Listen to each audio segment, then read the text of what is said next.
Bismillahirrahmanirrahim. Assalamualaikum warahmatullahi wabarakatuh. Selamat siang semuanya, salam sejahtera untuk kita semua. Baik, sebelum kita memulai perkuliahan pada kali ini, mari kita berdoa terlebih dahulu dengan membacakan Ibnul Quran Al-Fatihah. Bagi non-muslim silakan menyesuaikan Al-Fatihah.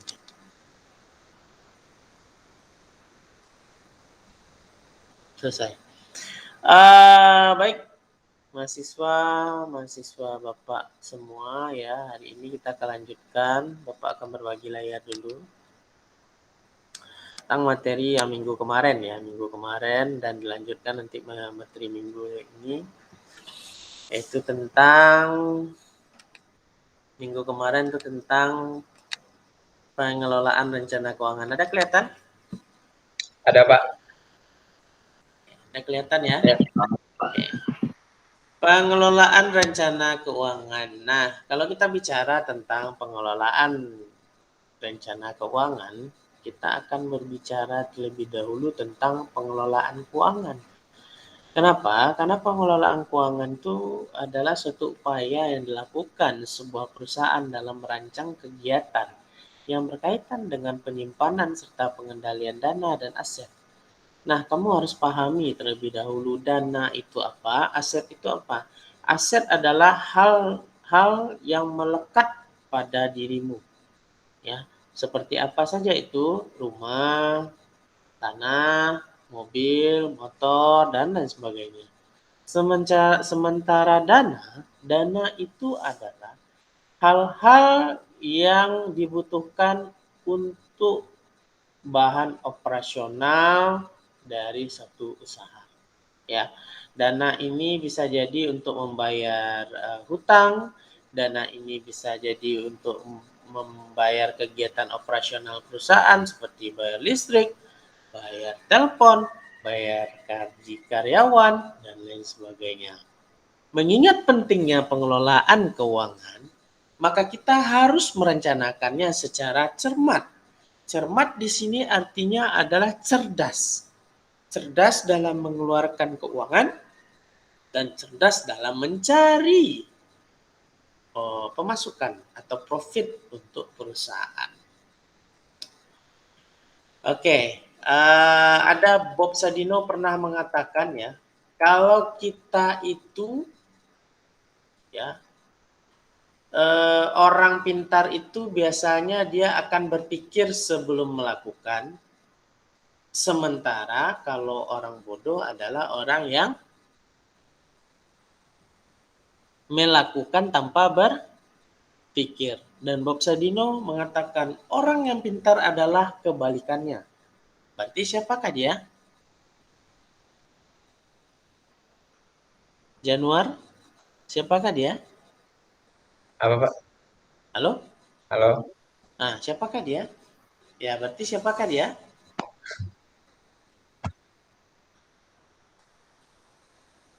Siapakah dia? Oke, Bapak ulangi lagi. Dengarkan dan perhatikan baik-baik. Orang pintar adalah orang yang berpikir sebelum melakukan tindakan. Sementara orang bodoh adalah orang yang bertindak sebelum dia berpikir. Jadi Bob Sadino membalikkan quote tadi. Siapakah yang pintar di sana?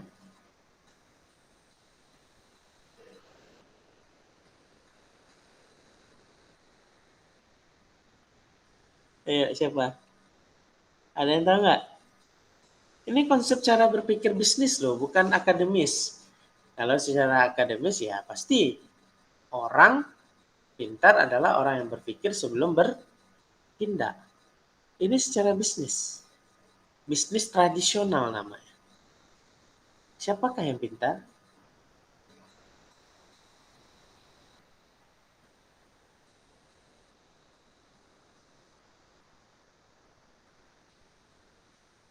Orang yang pintar adalah orang yang berpikir dan bertindak. Itu dia orang yang pintar. Oke. Halo, masih ada nggak nih? Bapak tengok ya, videonya nggak hidup lah nanti. Halo? Jadi udah tahu ya, siapakah orang yang pintar? Orang yang berpikir dan bertindak.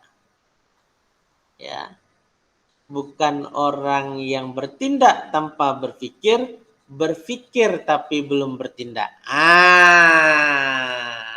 Jadi kalau kamu merasa pintar, maka lekaslah untuk bertindak, berpikir dan bertindak. Apa yang kita tindak?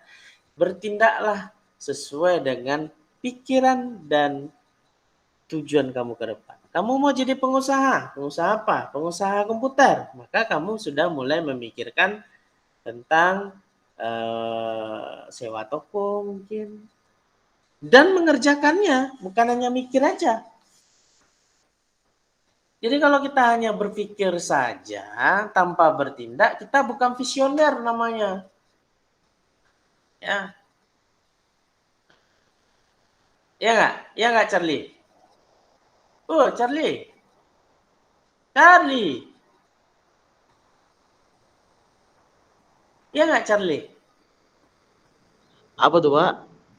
Alah. Sorry, Pak, lagi sambilan KP, Pak. Ya. Iya nggak Ilham Lubis? Iya, Pak. Apa yang iya? Bekerja sambil berpikir, Pak. Orang yang pintar itu adalah orang yang berpikir dan bertindak. Bukan dia bertindak, lalu dia berpikir, atau berpikir dulu baru bertindak. Orang yang pintar itu adalah orang yang berpikir dan bertindak. Titik, kata Bob Sadino. Oke. Nah, kemudian prinsipal bisnis selanjutnya pengelolaan keuangan tadi ya menjadi sebuah tujuan. Apa tujuannya? Jadi setiap perusahaan yang ingin maju dan berkembang wajib mengelola keuangannya dengan benar. Beberapa tujuan pengelolaan keuangan antara lain, yang pertama yaitu menjaga cash flow agar belanja perusahaan tetap terkendali. Ya, mengeluarkan uang itu ya dikendalikan. Ya, bagaimana caranya? Dijaga cash flow-nya, jelas kemana perginya uang itu. Jadi tidak sembarang-sembarangan saja.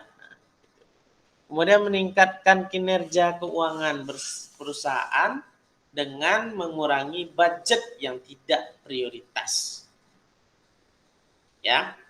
Kemudian membuat struktur modal menjadi lebih seimbang antara anggaran dengan dana yang terpinjam. Pengelolaan keuangan juga dapat meningkatkan keuntungan perusahaan dalam kurun waktu yang panjang. Dengan pengelolaan keuangan yang baik, otomatis anggaran perusahaan akan semakin efisien.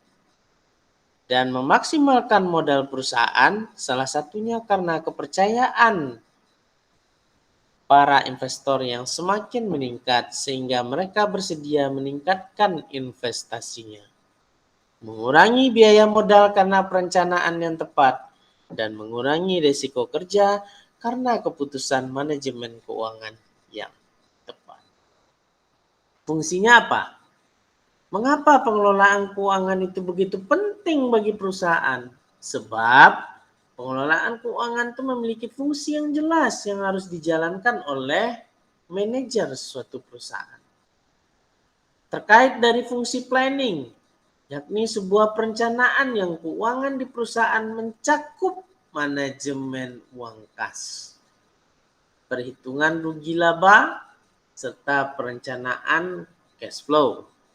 Fungsi budgeting merupakan kegiatan penganggaran untuk pengadaan barang atau jasa. Kamu harus menekan budget seminimal mungkin untuk meraih keuntungan yang lebih besar. Fungsi controlling itu fokus pada pengawasan dan evaluasi terhadap kondisi keuangan sehingga sistem keuangan berjalan dengan baik. Kemudian fungsi auditing mengarahkan kita untuk memeriksa keuangan sesuai dengan prinsip akuntansi untuk menghindari potensi ya pencucian dana ataupun pencucian uang. Fungsi reporting Semua kegiatan yang kita lakukan itu kita laporkan. Ada namanya pelaporan kinerja keuangan. Prosesnya harus dilakukan secara terbuka. Karena laporan ini berisi informasi tentang kondisi keuangan perusahaan saat ini. Kesimpulannya adalah pengelolaan keuangan adalah sebuah proses manajemen perusahaan mulai dari perolehan dana hingga bagaimana dana itu dimanfaatkan untuk kemajuan perusahaan. Maka keuangan perusahaan harus dikelola secara baik. Bagaimana cara mengelola keuangan bisnis? Yang pertama, tentu kita akan menentukan presentasi dalam pengelolaan keuangan. Jadi presentasinya dalam pengelolaan keuangan. Berapa persen target laba yang ingin kita capai? Berapa persen uang yang cadangan di kas bisnis seandainya terjadi kolab? Berapa persen uang untuk pengembangan bisnis kita? Dengan menentukan presentasi, kita dapat lebih mudah mengelola sesuai dengan porsi yang telah ditentukan di awal untuk memulai suatu bisnis. Dilanjutkan dengan bernegosiasi sebelum menandatangani kontrak. Gunanya apa? Nah, kadang-kadang kita tuh memang harus menggali untuk tawaran yang bagus, mengenali tawaran yang bagus. Ya, saat kita melakukan kontrak dengan vendor, ya, dengan supplier dan lain sebagainya, cobalah bernegosiasi dengan kesepakatan yang lebih baik. Ya, jangan lupa untuk memeriksa syarat dari pembelian seperti denda, masa tenggang, ya, dan lain sebagainya. Melakukan putaran pada kas ini maksudnya adalah jangan hanya berpusat pada keuntungan. Mengelola keuangan bisnis itu juga meliputi bagaimana kita mengelola utang, piutang, hingga persediaan. Nah, banyak usaha yang mengalami kesulitan kas meski catatan akuntansinya menunjukkan angka yang baik. Kenapa? Ya, karena itu tadi. Pada saat melakukan perputaran pada kas, pengelolaan keuangan bisnis, nah dia tidak mampu mengelola utangnya dengan baik, piutangnya dengan baik, hingga menghabiskan yang namanya persediaan bahan. Perhatikan bagaimana cara kita mengelola arus kas perusahaan kita. Nah, seperti itu ya. Kemudian membayar tagihan tepat waktu. Tagihan apa? Ya, tagihan hutang kita. Baik itu hutang bisnis kita kepada bank ataupun hutang bisnis kita kepada mitra. Jadi memang membayar tagihan itu, invoice itu tepat waktu. Ya. Kalau ada invoice masuk di bulan ini, maka kita targetkan di bulan depan itu sudah kita lunasi. Mengurangi resiko hutang. Nah, hutang itu tidak baik juga terlalu banyak, kecuali untuk pengembangan bisnis. Tapi bisnisnya harus jelas. Ya, bukan bisnis yang abal-abal. Nah, jadi mengurangi risiko hutang. Kenapa? Karena pada saat kita berhutang, ya, itu yang akan terjadi adalah kita akan menggerus yang namanya kas di dalam suatu perusahaan untuk pembayaran hutang. Kamu harus mulai berpikir antara nilai rupiah, dolar dengan emas. Itu sangat jauh berbeda. Kalau kamu berinvestasi pada kendaraan, 2, 3, sampai 5 tahun ke depan harga kendaraanmu akan berkurang. Bapak contohkan seperti ini. Kamu beli mobil sekarang seharga 150 juta. Kamu berhutang di bank. Katakanlah kamu mengkredit untuk Aktiva, untuk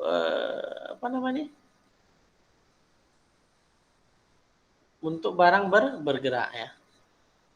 Nah, kamu berhutang di bank. Kamu berhutang itu hingga 200 juta sampai tamat pembayaran. Harga barunya kamu berhutang 50 juta. 50 juta ini adalah untung bank. Sementara ketika kamu nanti 5 tahun ke depan kamu jual mobil tadi, aset berjalan tadi, bukan aset bersifat tetap, maka akan terjadi yang namanya penyusutan. Penyusutan di dalam akuntansi itu bisa menggerogoti yang namanya aset berjalan kamu. Penyusutan itu apa saja? Penyusutan dari nilai produk yang dari tahun ini ke 5 tahun ke depan. Kampas remnya lah kurang mungkin, bannya sudah botak mungkin, dan lain sebagainya. Sehingga harga mobil tadi barunya 150 juta jadi 100 juta. Maka kamu ruginya berapa? Ya Bapak cek lagi ya videonya ya. Nah, ini Bapak cek nih. Januar udah tidur lagi dia. Januar, bangun Januar. Ya. Berapa kerugian kamu Januar? Kalau kamu memang berjiwa bisnis atau entrepreneur atau berwirausaha, berapa kerugian kamu? Kamu beli mobil 150 juta, utang di bank 50 juta, total semuanya adalah 200 juta. Sementara mobil tadi ketika lunas, kalau sehat-sehat badan ya lunas mobilnya ya kan. Kalau enggak dilunasi sama asuransi. Lunas berarti kamu bisa menjual mobil itu dengan harga cuma 100 juta. Berarti kamu punya duit berapa kerugian kamu Januar?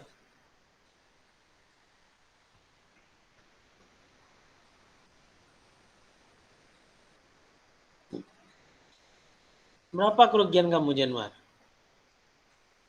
Apa Pak? Lah, kok apa Pak? Berapa kerugiannya? Kamu beli mobil harganya hari ini 150 juta. Nah, kamu utang di bank 200 juta dengan dikenakan bunga selama 5 tahun, 60 bulan, 50 juta.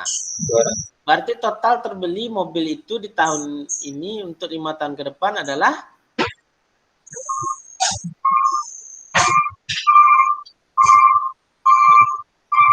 berapa totalnya? Kerugiannya Bukan tagihan, berapa totalnya semuanya kamu berutang di bank? 250. 200 juta, kok pakai 50 pula? 50 juta. Bunganya nggak 200 dihitung. juta. Kamu punya uang 150 juta, Januar. Ya kan? Kamu mau beli mobil dengan harga 150 juta. Ya kan? Nah, bank kasih kamu pinjaman ya selama 5 tahun dengan kamu punya DP 50 juta, bank kasih kamu pinjaman 150 juta. Ya toh? Jadi total semua adalah 200 juta. Ya, kamu mau beli mobil dengan harga katakanlah 200 juta. Ini salah nih ya. Kamu mau beli mobil seharga 200 juta. Ya kan? Kamu mau beli mobil seharga 200 juta. DP kamu ada 50 juta atau uang kamu ada 50 juta. Kamu mau pinjam ke bank 150 juta, ya toh? Jadi totalnya berapa? Kamu beli mobil 200 juta. Kamu harus cepat ini, hitung-hitungan matematika bisnisnya harus kencang nih. Januar. Lubis, Ilham Lubis. Ya, Pak. Kamu paham nggak dengan cerita Bapak ini? Paham, Pak. Nah, kamu punya uang? Saya punya uang 50 juta. Saya pinjam ke bank 150 juta. Saya Berapa mau beli totalnya semua? Totalnya 200 juta karena saya mau beli mobil yang 200 juta, Pak. Sekarang 5 tahun ke depan, 5 tahun ke depan, harga mobil kamu itu adalah 100 juta. Ya, berapakah Kerugiannya kerugian lebih dari kamu 100 juta, Pak. atau penyusutan dari aset berjalan? Berapa tuh penyusutannya? Lebih dari 100 juta, Pak. Aset berjalan berarti penyusutannya adalah Lebih dari kalau 100 aset juta. lebih, Pak. Karena 100 jutanya udah kurang dari harga mobil. Terus dipakai dengan perawatan mobil, terus ada ganti-ganti barang yang rusaknya juga, Pak. Berarti lebih dari 100 juta kalau dia mau dijual balik, Pak. Karena kan nggak mungkin kita jual mobil dalam keadaan rusak gitu, Pak. Belum lagi pinjaman bank termasuk ke dalam bunga. Oh, berarti 150-an ya, Pak. Bunganya 50 juta. Berarti sekitar 250 juta total semua. Iya. Belum lagi beli ganti oli segala macam perawatan ya kan. Defisit. Katakanlah ada 300 juta tuh. Sekelas mobil 200 juta. Kamu punya kerugian berapa? Kamu jual 100. Rugi DDP Pak 50 juta, ya. Ya kan? Rugi DDP pasti 50 juta. Sisa kerugian kamu adalah 250 juta. Mobil terjual cuma 100 juta, Pak. Udah berapa kerugian kamu berarti totalnya? 150, Pak. 150.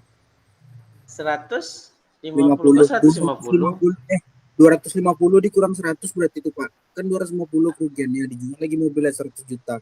150 juta tinggal kerugiannya, Pak. 150 Mana juta pula lebih, Pak. DP kamu 50 juta. Iya. Itu udah rugi dah tuh. Pertama Berarti 300 totalnya berapa? Kan 300 juta. Ya kan? Dikurang 50. Dikurang? Kurang 50, 2,5. Kurang 50 jadi 2,5 kan, Pak. 300 Ya kurang 2,5. 50, 2,5.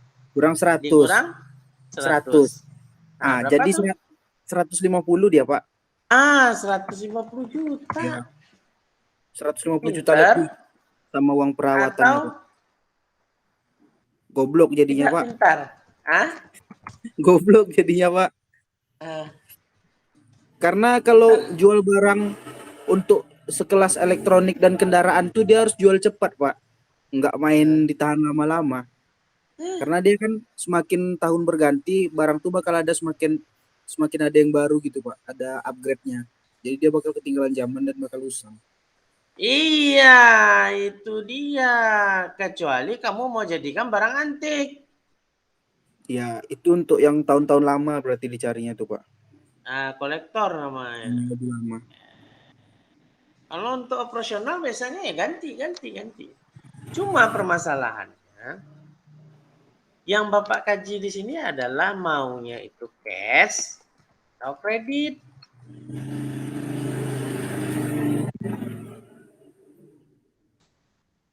Kalau dia untuk dijual beli, bagusnya cash, Pak.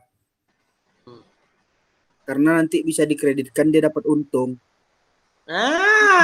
Itu baru. Ilham Kemarin Lubis saya kayak udah gitu, mulai, Pak. ya kan? Udah mulai, kan? Ilham Lubis mulai berpikir. Kemarin bisnis saya kayak gitu, Pak. Kemarin saya bisnis kayak gitu, Pak. Kamu bisnis gitu. Jadi kamu main di handphone, kamu ambil handphone cash, kamu jual kredit ke orang. Nanti kamu ambil lagi apa duitnya? Saya ngambil cashnya dari yang sales HP itu, Pak. Masalahnya kan sales HP ini dapat jatah pribadi HP gitu, Pak. Jatah karyawan lah ibaratnya. Jadi saya ngambil sama orang pun, ya ngambil sama orang tuh pun harganya murah. Jadi saya jual lagi. Ada mau beli HP nggak lebih murah dari konter lah, saya jual lagi gitu, Pak. Kalau mau kredit ya udah kredit aja, lebih untung kredit sih. Nah, itu dia.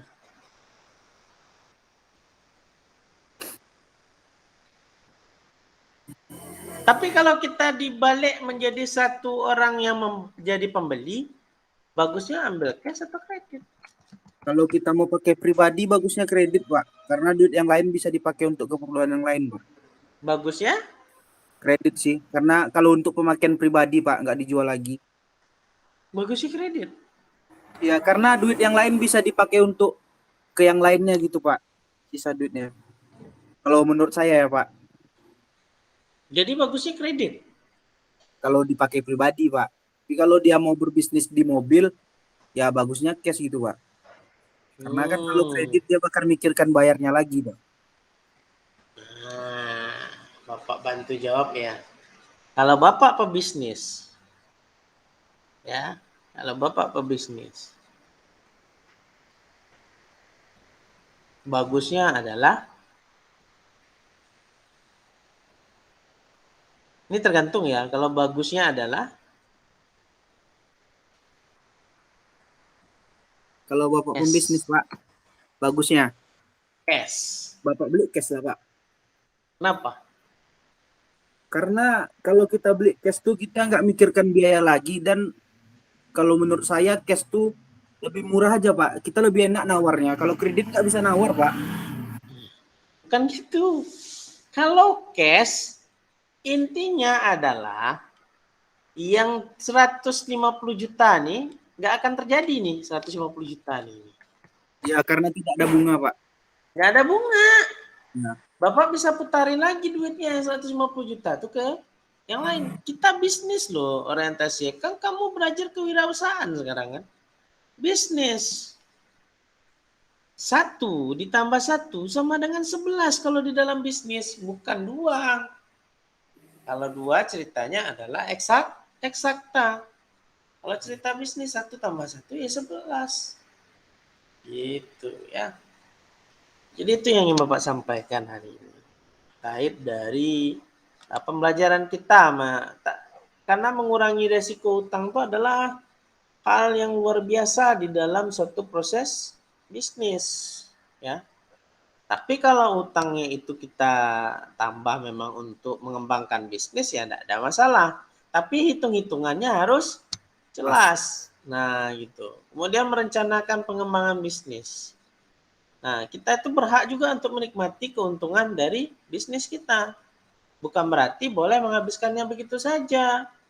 Nah kita tetap harus menyisihkan sebagian keuntungan untuk pengembangan bisnis. Nah ini yang Bapak bilang tadi. Investasilah. Kalau kamu adalah pengembang program hari ini, pengembang program aplikasi, berinvestasilah nanti ke hal-hal yang lain. Nah, di luar dari bidang aplikasi atau software.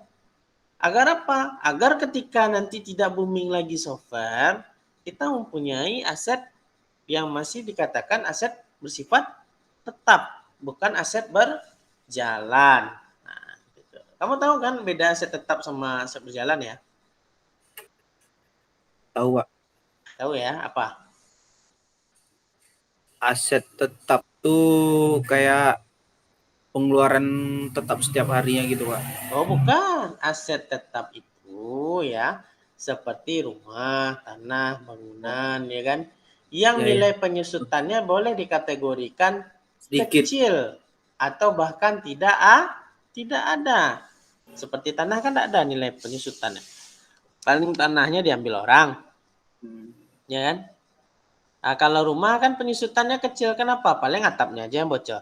Nilai properti akan lama-lama semakin naik. Semakin banyak jalan besarnya semakin banyak, semakin naik harganya.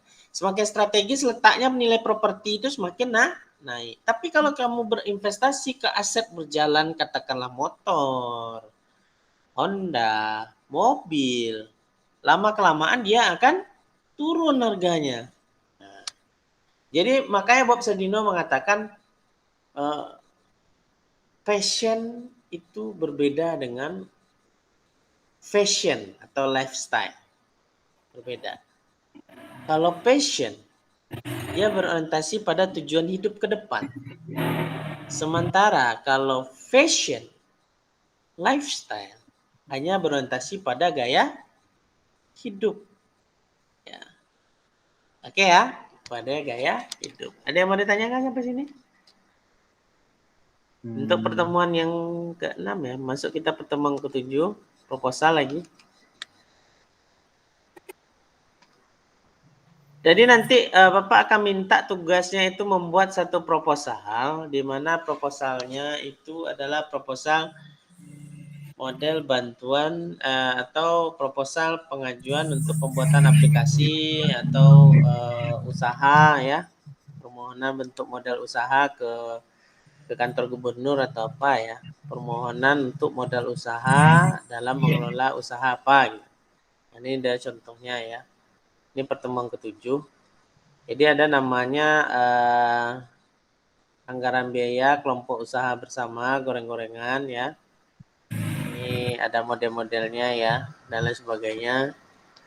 Sebenarnya di internet pun banyak juga ya proposal itu.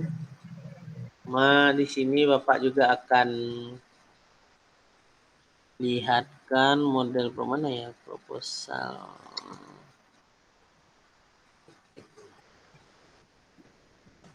Nah,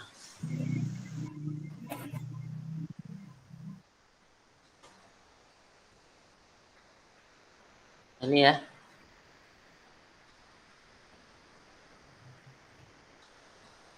Ini ada model pembuatan proposal ya. Proposal pembuatan aplikasi berbasis website.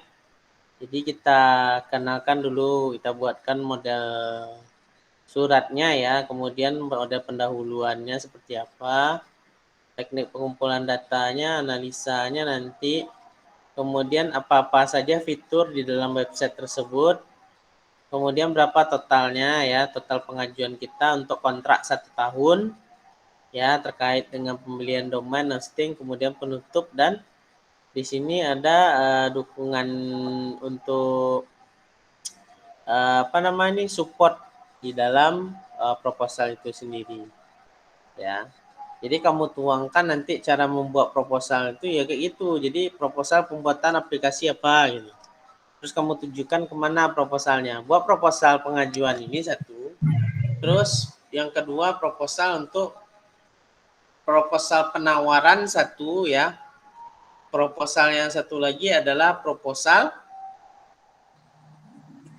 untuk permintaan tambahan modal usaha ya. Jadi satu modal usaha, satu lagi proposal penawaran. Banyak macam proposal tuh kamu harus pahami itu ya. Jadi ada namanya proposal pengajuan dana, anggaran, kemudian proposal penawaran. Nah, itu beda tuh. Yang namanya di dalam proyek perusahaan tuh dia beda-beda. Jadi ada proposal penawaran itu kita menawarkan produk kita kepada konsumen. Kalau dia berminat ya udah oke, kita bantu itu. Kalau memang nggak berminat ya berarti tidak jadi. Ada yang mau ditanyakan enggak kira-kira terkait hal ini? Nah, itu tentang pertemuan ke-7 ya. Pertemuan ke-7 tugas membuat proposal penawaran dan proposal modal usaha.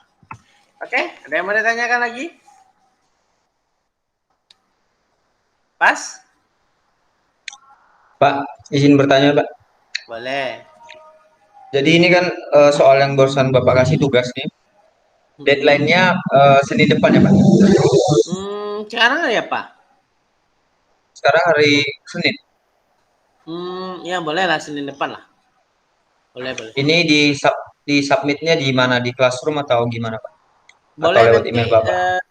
di Classroom aja deh ya, Bapak bikinkan ya bentar. Bapak bikin dulu tugas ya, Bapak bikin dulu buat tugas. Oke. Pembuatan proposal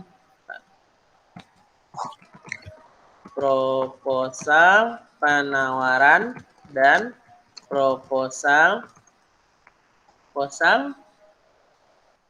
modal pengajuan modal usaha. Dan kalau memang benar-benar proposal ini tembus nantinya, nah, itu berarti mantap mahasiswanya ya, senang Bapak. Bapak mantap pokoknya mahasiswa ya. Jadi coba diajukan proposalnya dan memang benar-benar pas, Mbak majukan ke dinas apa gitu kan, atau ke CSR kan banyak juga tuh ya, CSR, dana CSR ya, dana perusahaan. Nah, itu diajukan proposalnya. Senin depan tanggal berapa? Tanggal 15. Jadi ini bukan contoh ya, tapi benar-benar proposal yang kamu bikin nanti. Jam 23.59 nanti kita review. Kemudian nanti topik tugas benar-benar didistribusikan pada dinas apa gitu, dinas, kantor dinas, kemudian boleh nanti kantor lurah, terus nanti mungkin ke proposal penawaran ke perusahaan Astra contohnya. Untuk CSR ya, untuk CSR. Apa itu CSR? Nah, itu kamu cari tahu lah nanti ya. Ditujukan ke, ini contoh ya, contoh. Kalau memang berhasil proposalmu, kamu kasih tahu Pak Devi ya. Memang cair dana. Pak cair Pak dananya Pak, disuruh bikin ini Pak. Terima kasih Pak. Setahu Bapak nanti untuk perusahaan contoh Astra CSR. Dia menggunakan dana CSR, Chevron mungkin ya kan. Yang ada temannya di Chevron mungkin ya kan. Nah, bisa masukkan. Oke, ada yang mau ditanyakan lagi terkait tugas? Tugas sudah jelas ya, pembuatan proposal penawaran dan proposal modal usaha. Kalau memang tidak ada lagi, ada? Pas? Pas ya? Oke. Halo? Semuanya diaktifkan videonya. Lu. Diaktifkan videonya. Videonya Rocky Indro Rocky. Ya, ake lalo ayo ni kamu lebeko lalo lo balia. Masuk lalo lo balia. Nah, Bapak sudahi dengan wabillahi taufik wal hidayah. Assalamualaikum warahmatullahi wabarakatuh. Waalaikumsalam warahmatullahi wabarakatuh. Selamat siang semuanya.